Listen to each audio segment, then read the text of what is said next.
Hi guys, today I just want to show you the little modification in my unit Vasto HCalory toolbox Max.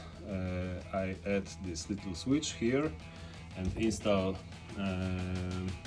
LED inside, and there, if you want to check the fuel level, which is not good visible even during the day, like this, you can switch here and you have a illumination, and now the fuel level is more visible, much more visible, I think.